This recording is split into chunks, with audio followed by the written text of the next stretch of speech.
আর মানুষ তারা ডাইরেক্ট জান্নাতি। ওমর বলেন এইভাবে যদি বলি যে এই লোকগুলো অবশ্যই জান্নাতি, তাহলে মানুষ বলবে সে গায়েব জানে। এই গায়েব জানার অপবাদ আরোপিত হওয়ার আশঙ্কা যদি না থাকতো, তাহলে আমি নিশ্চিতভাবে বলে দিতাম 5 প্রকার মানুষ জান্নাতি। তার মানে বোঝা যায় আসলেই 5 প্রকার মানুষ উমরের দৃষ্টিতে তারা জান্নাতি। বলেন কয় প্রকার মানুষ নিশ্চিত জান্নাতি? এই 5 প্রকার মানুষ নিয়ে আমি সংক্ষিপ্ত কিছু কথা বলবো। তবে কোরআনের আয়াত যেটা তিলাওয়াত করেছি সমন্বয় হবে 5ম নম্বর প্রকারে গিয়া। আয়াত আর হাদিসের মধ্যে সমন্বয় হবে বা মুনাসাবাত হবে। বলেন কয় প্রকার মানুষ নিশ্চিত জান্নাতি? আল্লাহু আকবার, চমৎকার কথা। আজকের আয়োজনটা একটু সুন্দরও লাগতেছে মনে হয়। আগে পরে কি এখানেই মাহফিল করতাম? হ্যাঁ, মাঠটা অনেক সুন্দর, মাদ্রাসার মসজিদটা অনেক সুন্দর। খুব দ্রুত মাদ্রাসাটা সুন্দর হয়ে গেল। মনে হয় এলাকার মানুষের মহব্বত আছে মাদ্রাসার সাথে, রাখবেন। এই মাদ্রাসা এলাকার মনে হয় উন্নতির একটা চাবিকাঠি হয়ে গেছে। জায়গার জমির দামও মনে হয় বেড়ে গেছে এই মাদ্রাসা মসজিদের কারণে। কি বলেন? মাদ্রাসা হওয়া, ধর্মীয় প্রতিষ্ঠান হওয়া বা জেনারেল প্রতিষ্ঠান হওয়া এলাকার উন্নতির একটি গুরুত্বপূর্ণ মাধ্যম, ঠিক না বেঠিক? প্রতিষ্ঠান করবেন। যাই হোক, ওইটার সামনে মসজিদটা নজরে আসলো, এটা আমাদের ভাষায় বলা হয় জুমলায় মুতারেদা, অপ্রাসঙ্গিক একটা কথা চলে আসে। ওই যে সামনে মসজিদটা ভাসতেছে বলে ফেললাম। ছিল না তো এখানে এমন মসজিদ, সুবিশাল এক মসজিদ হয়েছে, খুব সুন্দর। আল্লাহ কবুল করুন, মঞ্জুর করুন। ওমর বলেন লাউলা ইদ্দিআউল গায়বি লা শাহিদতু আলা খামসাতি নাফার আন্নাহুম আহলুল জান্নাহ। ওমর বলেন যদি আমার উপরে আমার বিরুদ্ধে গায়েব জানার মানে অপবাদ আরোপিত হওয়ার আশঙ্কা না করতাম, তাহলে নিশ্চিত বলে দিতাম 5 প্রকার মানুষ জান্নাতি। 1 নাম্বার আল ফাকিরু সাহিবুল আয়াল, গরিব মানুষ। কি মানুষ? কিন্তু সন্তানাদি অনেক বেশি। লোকটা গরিব, ছেলে মেয়ে বেশি। তার মানে হলো গরিব মানুষ অনেকগুলো ছেলে মেয়েকে তারই অল্প কামাই করে কষ্ট করে লালন পালন করে হকের উপরে প্রতিষ্ঠিত থেকে সন্তানদেরকে দিনদার পরহেজগার বানাতে পারলো যেসব অতি সাধারণ গরিব মানুষ, সেই লোকগুলো নিশ্চিত জান্নাতি। সুবহানাল্লাহ বলে। আর আল্লাহ রাসূল কিন্তু আগে পরে বহুবার বলেছেন যে ধনীদের বহু আগে গরিবরা জান্নাতে চলে যাবে, ঠিক না বেঠিক?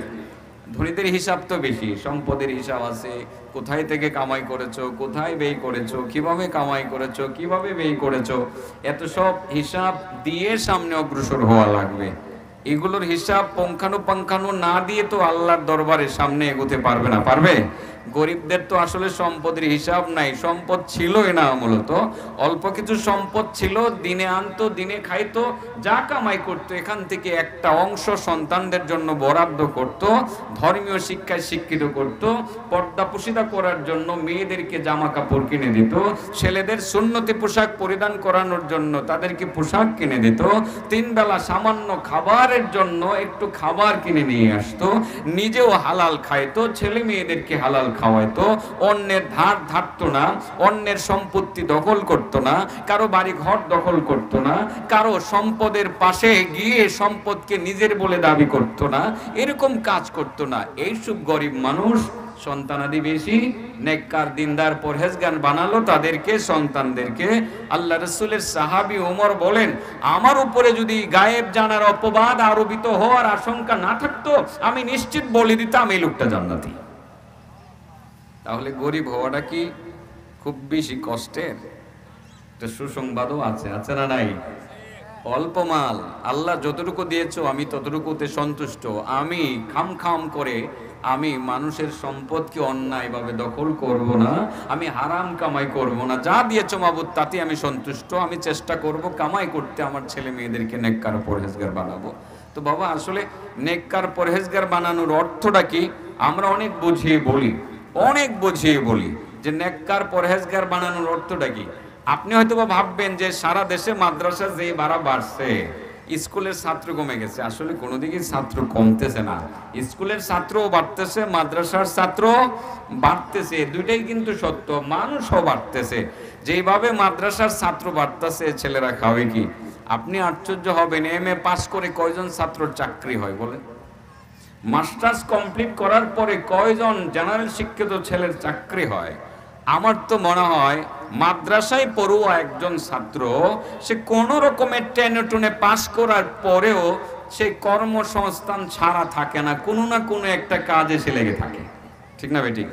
হয়তো একটা মক্তবে পড়ায়, তা না হয় কোনো একটা মাদ্রাসায় পড়ায়, তা না হয় ছোট্ট একটা মসজিদে ইমামতি করে, নচেত যেহেতু মাদ্রাসার ছাত্র একটা দোকানদার চিন্তা করে যেহেতু মাদ্রাসার ছাত্র আমানতের খেয়ানত হওয়ার আশঙ্কা কম, তাকে আমার দোকানের ক্যাশিয়ার বানানো যায়।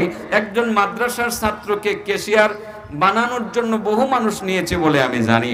আর বিশেষ করে মিডল ইস্টে যখন যাবেন, বাংলাদেশের একটা ছেলে সামান্য পরিমাণ আরবি জানে, এই ছেলেটা যদি আরবিরা বুঝতে পারে সে আরবি জানে, তারে বড় একটা পোস্ট দিয়ে ম্যানেজার বানায় দেয়। বলতে পারে যে মাদ্রাসার ছেলেদের কর্মসংস্থান নাই। কালকে আমাকে একজন বলছিল, হুজুর দেশ পুনর্গঠনে মাদ্রাসার ছাত্রদের ভূমিকা কি? আমি অবাক হয়ে বললাম, তোমার চোখে তো এগুলো লাগে না রে ভাই, তুমি তো দেখো না বাংলাদেশের যেসব হাফেজরা বিদেশে সুনাম অর্জন করতেছে, টাকাও আনতেছে, কাতারে দেখবেন শতকরা 90% মসজিদের ইমাম বাংলাদেশী। লক্ষ লক্ষ ডলার তারা মাসে মাসে বাংলাদেশে পাঠাইতে আছে। 90% ইমাম বাংলাদেশি, মুয়াজ্জিন বাংলাদেশি। মিডল ইস্টে যেসব ইমাম মুয়াজ্জিন বাহির থেকে যায় বেশিরভাগ বাংলাদেশি। এবং নরসিংদীর অন্তত পক্ষে 20-30 জন ইমাম, এদেরকে আমি চিনি। মির্জানগর মাদ্রাসার অনেক ছাত্র তারা কাতারের ইমাম।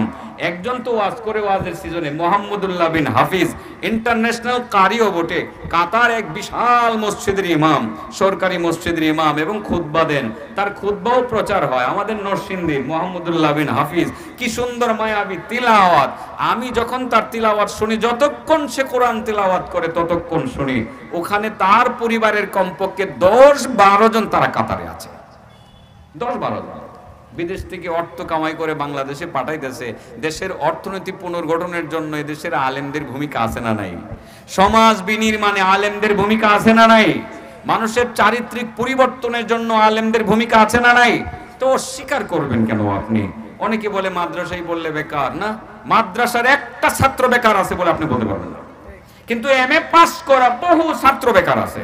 আজকে সকালেও আমার মামা গেছে আমার বাসায়, গিয়ে বলছে যে তোর মামা তো তোর ভাইটা তো বেকার, সে কবে অনার্স মাস্টার্স করে বের হয়ে আসছে, তার এখনো চাকরি হয় নাই, সিঙ্গাপুর পাঠিয়ে দেব। আমার মামা কুলিয়ারচর থেকে সকাল ফজরের পরে আমার বাসায় গিয়ে হাজির। আমি ঘুমাবো, ঠিক ওই টাইমে গিয়ে হাজির যে এখন তারে বিদেশ কিভাবে পাঠানো যায়।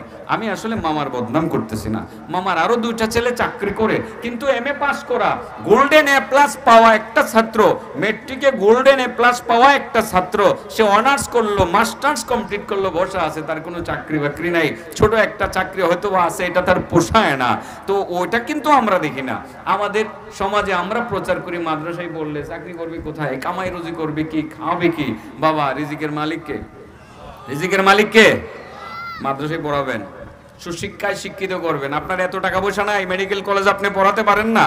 হ্যাঁ, মেডিকেল কলেজে যদি পড়াতে পারেন, ডাক্তার একজন দরকার আছে, এই ডাক্তারটা আপনারও দরকার, আমারও দরকার, কিন্তু সেই সাধ্য সেই ক্ষমতা আপনার নাই। তো আপনি মাদ্রাসায় ভর্তি করে দেন, এই মারকাজুল উলুম মাদ্রাসার মধ্যে ভর্তি করে দেন, সে একজন আলেম হবে ইনশাআল্লাহ। সে বসে থাকবে না, কোনো না কোনো জায়গায় কোনো একটা কাজ সে করবে, খেদমত করবে, হয়তোবা ছোট্ট একটা মসজিদের ইমামতি করে একটা সমাজের নেতৃত্ব দেবে, তা না হয় কোনো মাদ্রাসার শিক্ষকতা করবে, তা না হয় সে কোনো একটা দোকানের ম্যানেজারি করবে, তা না হয় ছোট্ট একটা ব্যবসা করবে, আতর তসবি বেচবে, তা না হয় একটা ছোট্ট দোকান নিয়ে বসে থাকবে। সমস্যা আছে? কোনো সমস্যা নেই। আপনি গরিব হতে পারেন, মনটাকে দুর্বল করবেন না। আপনি অল্প মাল আছে, সবুর করবেন, ছেলেকে নেককার দিনদার পরহেজগার বানাবেন, মেয়েকে নেককার দিনদার পরহেজগার বানাবেন। উমর বলেন, যদি আমার উপরে গায়েব জানার অপবাদ আরোপিত হওয়ার আশঙ্কা না থাকতো, আমি বলে দিতাম ওই গরিব লোকটা, যেই লোকটা অধিক পরিমাণ ছেলে মেয়েকে লেখাপড়া করাইলো, দিনদার বানাইলো, অল্প মালে সন্তুষ্ট থাকলো, হালাল খাইলো, হারামের ধার ডাললো না, আমি নিশ্চিত বলে দিতাম লোকটা জান্নাতি। তাহলে আজকের প্রথম বক্তব্যটা গরিবদের পক্ষে, তাই না? আর মাহফিলে তো গরিব মানুষই বেশি আছে। দুই একজন ধনী মানুষ আছে, এরা আবার গরিবের উপকার করে। দুই চারজন আছে এখানে ধনী মানুষ, কিন্তু বাকিরা বেশিরভাগই এখানে গরিব আছে। ওয়াজ মাহফিলে ধনী মানুষদের আসার সুযোগ কম। আপনাদের শরাবচরে দুই চারজন ধনী মানুষ ওরা আসে, আলেমদেরকে মহব্বত করে, সেই সুবাদে আসে। যেখানে যাব সেখানে গিয়ে ওই এলাকার ধনী মানুষটাকে মাহফিলে আমরা পাবো না, ওই এলাকার গরিব মানুষটাই মাহফিলে আসে। আসলে ধর্মের কাজ গরিব মানুষরাই বেশি করে। নবীর জমানায় দুর্বল মানুষরাই এই প্রথমত আল্লাহ রাসূল সাল্লাল্লাহু আলাইহি সাল্লামের দলে যোগ দিছিল নাকি? হ্যাঁ, যদিও হযরত উমর দুর্বল ছিলেন না, হযরত আবু বকর এতটা দুর্বল ছিলেন না। তো মানে অধিকাংশ ক্ষেত্রে বিবেচনায় দেখা যায় যে অনেক দুর্বল মানুষই আল্লাহ রাসূল সাল্লাল্লাহু আলাইহি সাল্লামের অনুসরণ করেছে। তো যাই হোক, কয় প্রকার মানুষ নিশ্চিত জান্নাতি? এক নম্বর, যে গরিব, অল্প মালে সন্তুষ্ট থাকে, অধিক পরিমাণ ছেলে মেয়েদেরকে নেককার দিনদার পরহেজগার বানায়। 2 নাম্বার হলো, এটা আসলে নিয়ত করে আসার পথে লিখছি তো বক্তব্যটা, আমার এক হাজী সাহেব বললেন যে ওনার ফ্যামিলিও আসবে, তো বক্তব্যটা ওইভাবে সাজাইছি আর কি। 2 নম্বর, ওয়াল মারআতু আর-রাদি আনহা যাওজুহা, যে ওই মহিলা নিশ্চিত জান্নাতি যার প্রতি তার স্বামী সন্তুষ্ট। সুবহানাল্লাহ বলেন। ওই মহিলা নিশ্চিত জান্নাতি যার প্রতি তার স্বামী সন্তুষ্ট, স্বামীকে সন্তুষ্ট রাখে, ইবাদত তাহাজ্জুদ নফল এত বেশি পড়তে পারে না, ফরজগুলো ঠিকঠাক রেখে স্বামীটারে বড় যত্ন করে, বড় ভালোবাসে, স্বামীর কথা শুনে, স্বামীকে সাপোর্ট করে, স্বামীর মন ভালো না স্বামীকে সান্ত্বনা দেয়, স্বামীর ব্যবসা বাণিজ্য খারাপ কাছে বসে বসে সান্ত্বনা দেয়, সমস্যা নাই, আল্লাহ ব্যবসাতে বরকত দিতে পারেন, আল্লাহর হাতে সেই ক্ষমতা আছে, এইভাবে স্বামীকে এইভাবে সান্ত্বনা দেয়। যেমনটা সান্ত্বনা দিয়েছিলেন হযরতে খাদিজাতুল কুবরা রাদিয়াল্লাহু তাআলা আনহা আমার নবীকে। নবী যখন ওহী প্রাপ্ত হয়ে শরীরে জ্বর জ্বর ভাব নিয়ে ঘরে এসে শুয়ে পড়েছিলেন, খাদিজাকে বলছিলেন, ইয়া খাদিজা জাম্মিলুনি জাম্মিলুনি, খাদিজা আমারে কম্বল দাও, কম্বল দিয়ে আবৃত করো। খাদিজা আমার নবীকে কম্বল দিয়ে আবৃত করে কাছে বসে নবীকে সান্ত্বনার বাণী শোনাচ্ছিলেন। কি? কাল্লা ওয়াল্লাহি মা ইউখজিকাল্লাহু আবাদা, কাল্লা ওয়াল্লাহি মা ইউখজিকাল্লাহু আবাদা। ইয়া রাসূলুল্লাহ, ইয়া হাবিবাল্লাহ, গো আমার প্রাণের স্বামী, আপনার টেনশন করার কোনো কারণ নাই।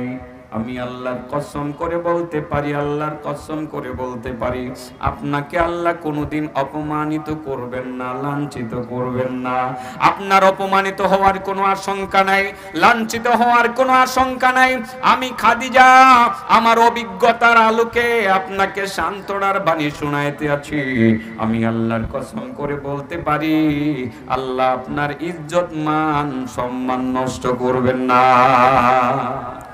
স্ত্রী যদি স্বামীর মাথার পাশে বসে এরকম ওয়াজ করে, স্ত্রী বললে তো স্বামীর মন না এমনিতেই ঠান্ডা হয়ে যায়, ঠিক না ভাই? ঠিক এরকম যোগ্যতম স্ত্রী যারা আছে, যোগ্য স্ত্রী যারা আছে, স্বামীর মন বুঝে স্বামীকে সান্ত্বনা দেয়, আর স্বামীকে সান্ত্বনা দেওয়ার সুবাদে স্বামীর মন কেড়ে নেই, স্বামী তার প্রতি সন্তুষ্ট হয়ে যায়। এই জাতীয় মহিলা যদি তাহাজ্জুদ নাও পড়তে পারে, এই জাতীয় মহিলা যদি নফল নামাজ শত শত রাকাত নাও পড়তে পারে, ফরজ ওয়াজিব গুলো খালি যদি ঠিক রাখতে পারে, আর স্বামীটারে এইভাবে সন্তুষ্ট রাখতে পারে। ওমর বলেন, আমার বিরুদ্ধে যদি গায়েব জানার অপবাদ আরোপিত হওয়ার আশঙ্কা না থাকতো, এই মহিলাটাকে আমি নিশ্চিত জান্নাতি বলে দিতাম। 2 নম্বর মহিলা, যেই মহিলার প্রতি তার স্বামী সন্তুষ্ট।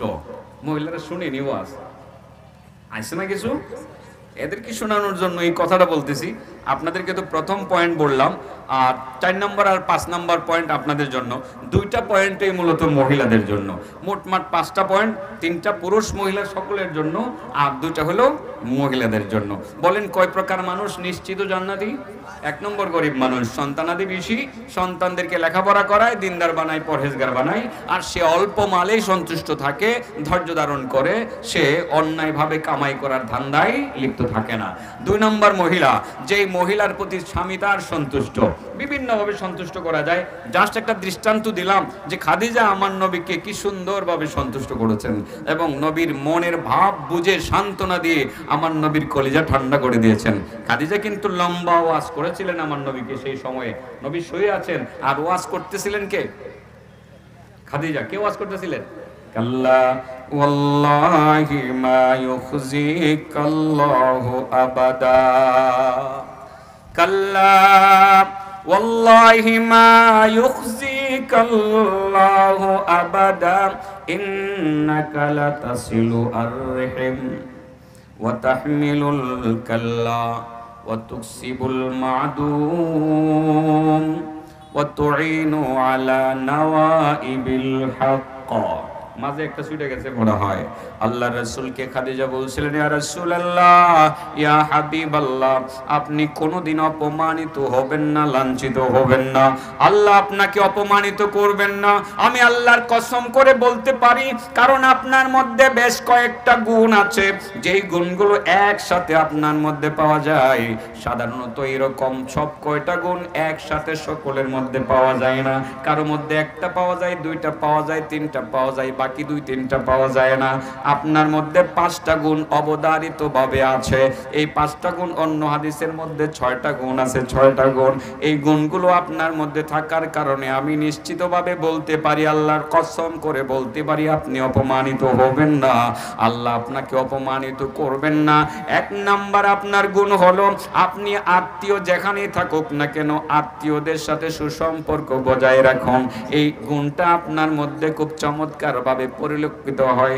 দূরের সম্পর্কে আত্মীয়, কাছের সম্পর্কে আত্মীয়, যত আত্মীয় আছে আত্মীয়দের খোঁজ খবর আপনি রাখতে সক্ষম এবং রাখেন।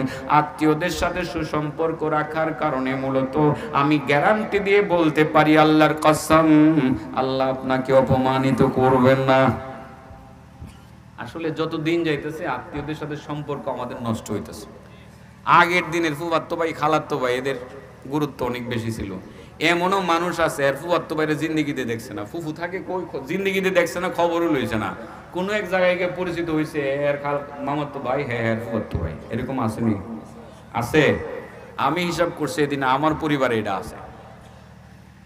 আমি আমার ছেলেকে নিয়ে ভাবতেছি, ওই দিন যখন আমার বোনের বাড়িতে যাই 2 দিন আগে, আমার ছেলেকে নিয়ে ভাবতেছি, আমার এই ছেলে আমার বড় বোনকেই দেখে নাই, আমার বড় বোনের একটা ছেলে মেয়েরও দেখে নাই। তার মানে তার ফুফাতো ভাই বোন কারোর সাথে তার পরিচয় নেই। পরে চিন্তা করলাম, এটা এই জায়গাতে মনে হয় আমার ভুল হয়ে যাচ্ছে। আমার বোনের বাড়িতে আমি যাইতেছি, আমার ছেলেটাকে আমার আনা আজকে দরকার ছিল, তার ফুফুকে দেখে যাইতে, তার ফুফু তাকে দেখতে, তার ফুফাতো ভাই বোনের সাথে তার পরিচয় হইতে। এই যে দিন কালচার এরকম হয়ে গেছে, এখন আমরা দূরে দূরে থাকি, শহরে থাকি, গ্রামে ভাই বন্ধু যারা আছে তাদের খোঁজ খবর রাখি না। ইসলাম বলে তুমি ভুল পথে আছো। আমি এই সিদ্ধান্ত নিয়েছি যে সময়ের সুযোগে আমার বাচ্চাদেরকে নিয়ে মাঝে মধ্যে আমার ভাই বোনদের বাড়িতে আমি বেড়াতে যাব।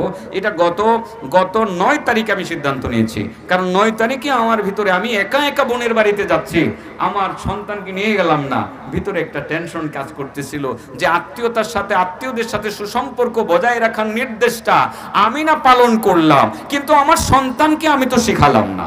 এটা শিখাতে হবে। আত্মীয়দের সাথে সুসম্পর্ক রাখলে পরে কি হয় জানেন? বলবো, সময় আমার হাতে আছে, টেনশন করবেন না। আমি 5টার একটাও কম বলবো না। আমি আধা ঘন্টায় ওয়াজ শেষ করতে পারি, 1 ঘন্টায়ও পারি, 1.5 ঘন্টায়ও পারি। সাবজেক্ট যেটা বলবো আমি 1 ইঞ্চিও কম বলবো না। 5 প্রকার মানুষ নিশ্চিত জান্নাতি, মনে থাকবে তো? এটা মনে রাখেন। আত্মীয়তার সম্পর্কে কথা বলছিলাম। আল্লাহ রাসূল বলেন, মান আহাব্বা আইয়াবসুতা লাহু ফি রিজকিহি ওয়া ইউনসা ফি আসারি।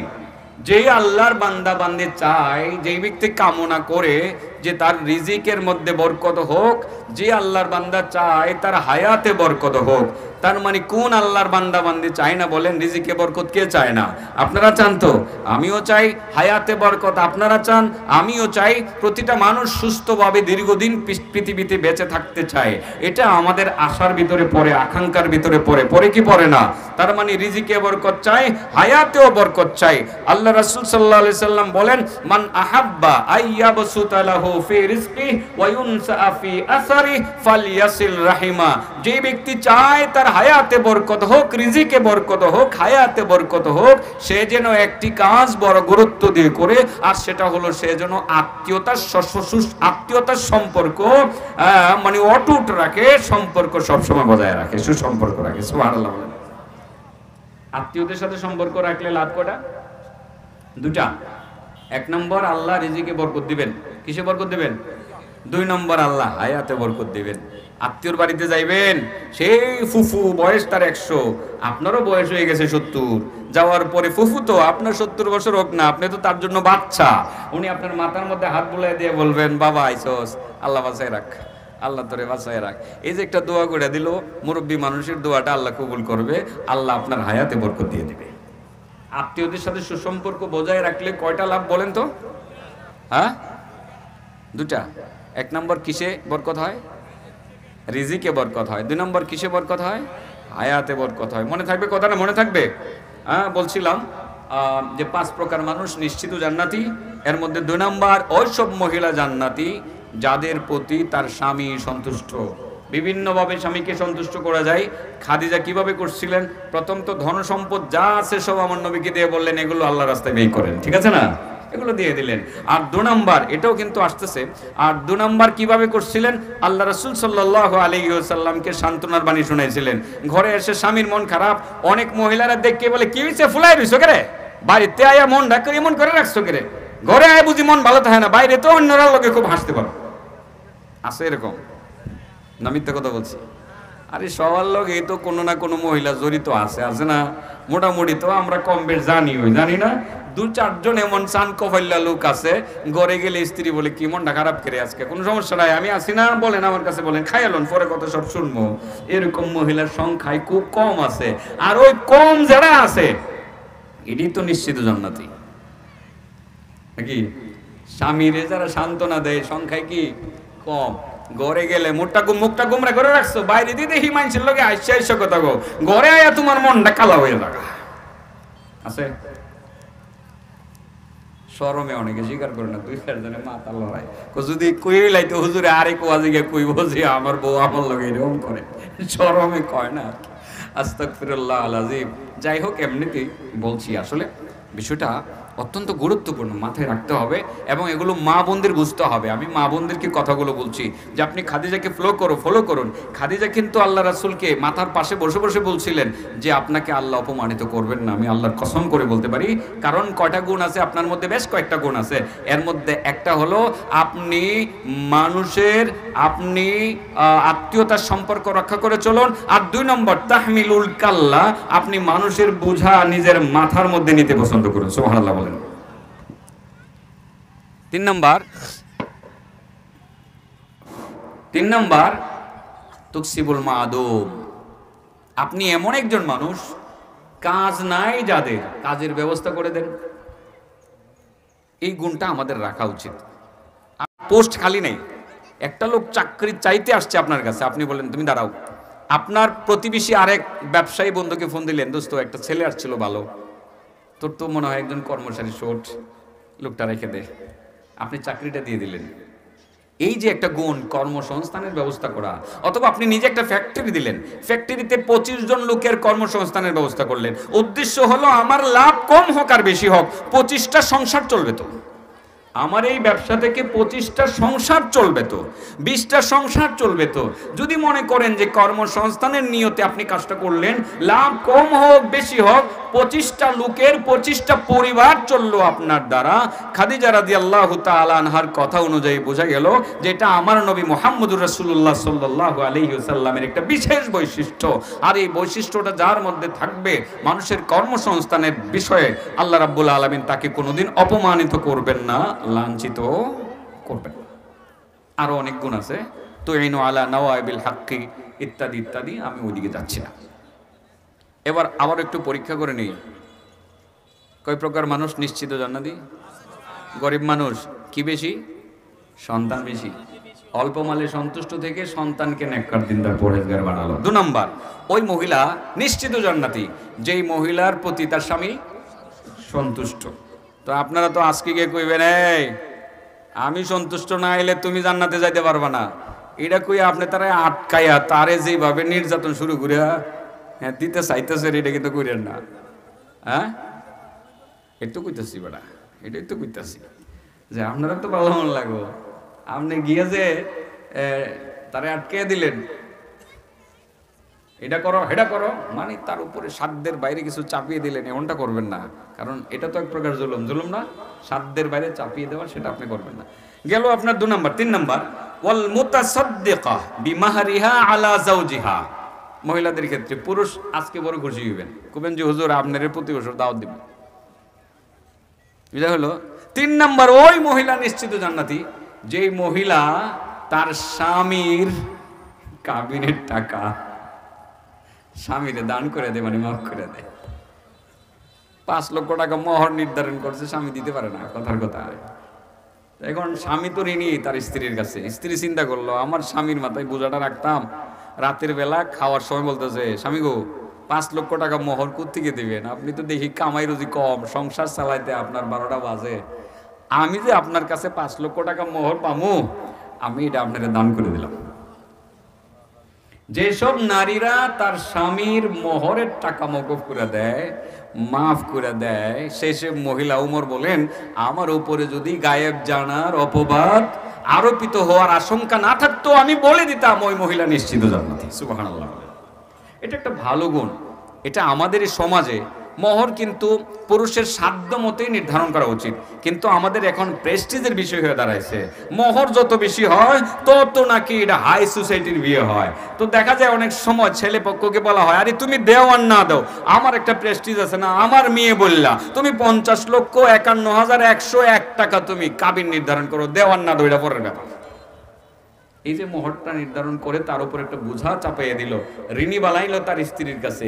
এই ঋণ তো পরিশোধ করার ক্ষমতা মাত্র 40,000 টাকা বেতনধারী চাকরিজীবী, তার পক্ষে এই ক্ষমতা নাই এটা পরিশোধ করার। সেই মেয়েটা চিন্তা করলো, আমি না ওয়াজে শুনছিলাম হুজুরে বলছিল যে স্বামীর মোহর ক্ষমা করে দিলে, এটা তাকে দান করে দিলে নিশ্চিত জান্নাতের পথে এগোনো যায়।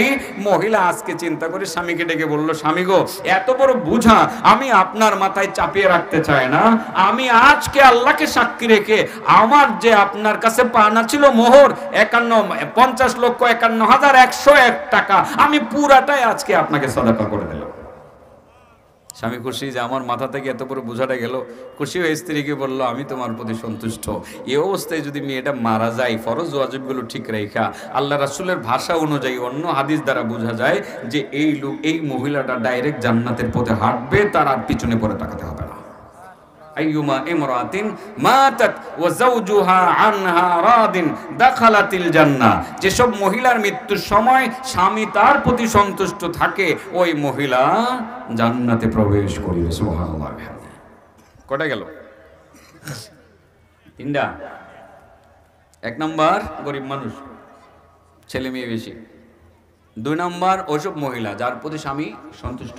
3 নাম্বার ওইসব মহিলা যেসব মহিলা তার স্বামীর মোহর মওকুফ করে দেয় বা সদকা করে দেয়। 4 নাম্বার ওয়ারাদি আনহু আবাওয়াহু, ওইসব নারী পুরুষ ছেলে মেয়ে যার প্রতি তার পিতামাতা সন্তুষ্ট। এই জায়গাতে আমরা দুর্বল, বাবা মাকে খুশি করতে পারি নাই। অনুতপ্ত হয় বাবা মা মারা যাওয়ার পরে, আব্বু থাকতে আব্বুর কথা শুনলাম না, যদি এখন বাবাকে পাইতাম তাহলে বাবার কথা শুনতাম। বাবা মারা যাওয়ার পরে আর বাবাকে পাওয়া যাবে? হ্যাঁ, ব্যবস্থা আছে, কিন্তু এখন যাদের বাবা মা ডাইরেক্ট আছে, এদের তো সুযোগ জান্নাত কামাই করার। যে মা বাবাই জান্নাত, মা বাবাই জাহান্নাম। আল্লাহ রাসূল তো বলেছেন, তোমার মা বাবাই তোমার জান্নাত, তোমার মা বাবাই তোমার জাহান্নাম। যদি মা বাবাকে খুশি করে সন্তুষ্ট করে মরতে পারো তাহলে তুমি জান্নাতি হবা, আর যদি মা বাবারে অসন্তুষ্ট করে তুমি মরো, তুমি নামাজি হওয়ার পরেও তুমি জাহান্নামে যাবা। আল্লাহ রাসূল সাল্লাল্লাহু আলাইহি সাল্লামের অসংখ্য হাদিস আছে এই বিষয়ে। কোরআনে আল্লাহ পিতামাতার প্রতি সদ্ব্যবহার করার নির্দেশনা স্পষ্ট ভাষায় দিয়েছেন। ওয়া ক্বাদা রাব্বুকা আল্লা তা'বুদু ইল্লা ইয়্যাহু ওয়া বিল ওয়ালিদাইনি ইহসানা إما يبلغن عندك الكبر أحدهما أو كلاهما فلا تقل لهما أف ولا تنهرهما وقل لهما قولا كريما واخفض لهما جناح الذل من الرحمة وقل رب ارحمهما كما ربياني صغيرا। আল্লাহ বলেন, নবী তোমার রব হুকুম করেছেন আল্লাহ পাকের ইবাদত করা লাগবে, একমাত্র আল্লাহর ইবাদত করতে হবে, আর কারো ইবাদত করা যাবে না। 2 নম্বর, পিতা মাতার সাথে ভালো আচরণ করা লাগবে। পিতা মাতার দুইজনের একজন যদি বার্ধক্যে উপনীত হয়ে যায় তোমরা তাদের সেবা করবে, বা দুইজনেই যদি বার্ধক্যে উপনীত হয়ে যায় সেবা করবে। সেবা করতে গিয়ে বিরক্তির সুরে উফ শব্দটি পর্যন্ত উচ্চারণ করবে না। সাবধান, কোনো ধমক দিবে না তাদেরকে, মিষ্টি মিষ্টি আচরণ করবে বরং, এবং তাদের জন্য দয়ার পরশ বিছিয়ে দিবে। তাদের জন্য দোয়া করবে রব্বির হামহুমা কামা রব্বায়ানি সগীরা। ওগো আল্লাহ, আমার মা বাবার প্রতি তুমি দয়া করো, তারা যেমন ছোটবেলা আমার প্রতি দয়া করেছিলেন। এই দোয়াটা আল্লাহ রাব্বুল আলামিন নিজেই শিক্ষা দিয়েছেন। তো যে কথা বলতে চাইছিলাম, 4 নম্বর হলো ওই ব্যক্তি নিশ্চিত জান্নাতি যেই ব্যক্তির প্রতি তার পিতা মাতা সন্তুষ্ট। আজ আমরা চেষ্টা করব আজ থেকে মা বাবাকে সন্তুষ্ট করার জন্য। আর যাদের মা বাবা নাই তারা মা বাবার জন্য দোয়া বাড়িয়ে দিব, মা বাবার জন্য সাদাকা করব, মা বাবার জন্য ইস্তেগফার করব, পিতা মাতার সাথে সংশ্লিষ্ট আত্মীয় স্বজনের সাথে সম্পর্ক বজায় রাখবো, পিতা মাতার বন্ধু বান্ধবের সাথে ভালো আচরণ করব। বুঝাইতে পারছি কথাগুলো? আচ্ছা বলেন, কয় প্রকার মানুষ নিশ্চিত জান্নাতি? আজান হয়ে যাবে। 4 নাম্বার গেল। 5 নাম্বার, ওয়াত্তাইবু মিনাদ দাম। 5 নাম্বার, ওই ব্যক্তিটা নিশ্চিত জান্নাতি যেই ব্যক্তি গুনাহ করেছে, গুনাহ থেকে তওবা করে মৃত্যুবরণ করতে পেরেছে।